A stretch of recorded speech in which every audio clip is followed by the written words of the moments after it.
Meron nga pala akong binili mga kakulit na isang nga rin sa matagal na naming pangarap. So ngayon mga kakulit, hindi na magagalit si mama kapag binili ko ito kasi kasama ko na siya. Kaya naman sa video nga na ito ngayon mga kakulit, kung inyo nga naaalala na nung nakaraan, binili ko na nga ang aming pangarap na TV. Kaya naman ngayong araw nga na ito mga kakulit, bibilhin ko na nga rin yung isa sa matagal na rin nga naming pangarap noon. Bali ito nga pala mga kakulit yung ikalawang may pupundar ko ngayong taon. So ayan mga kakulit, ito naman ang bibilihin ko.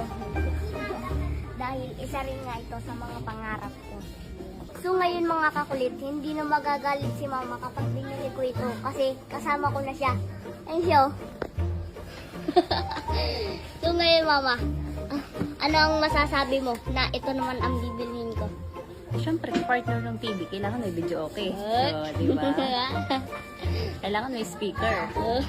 Kasi mga kakulit, nung nakaraan, bumili kami ng TV, hindi alam ni mama. So ngayon, alam na.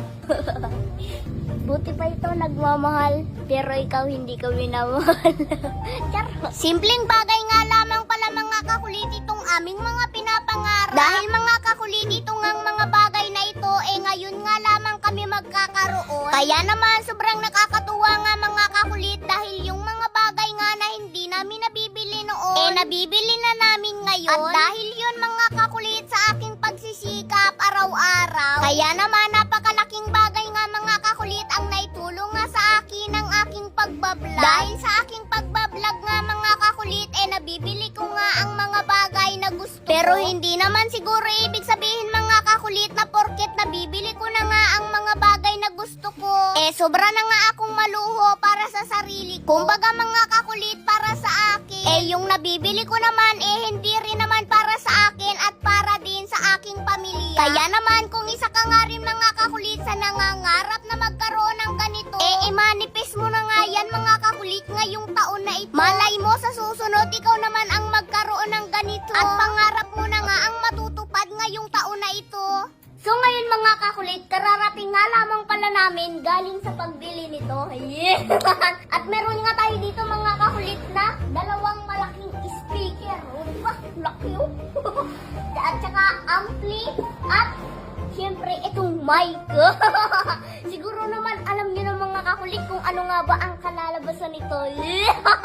Kasi mga kakulit may mic So bali nung nakaraan mga kakulit, itong TV yung binili namin. Pero para naman meron siyang kapartner, bumili naman kami nito. Yun!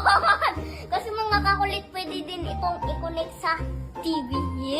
At ang maganda pa dito mga kakulit, meron na nga kaming natupad na pangarap na TV.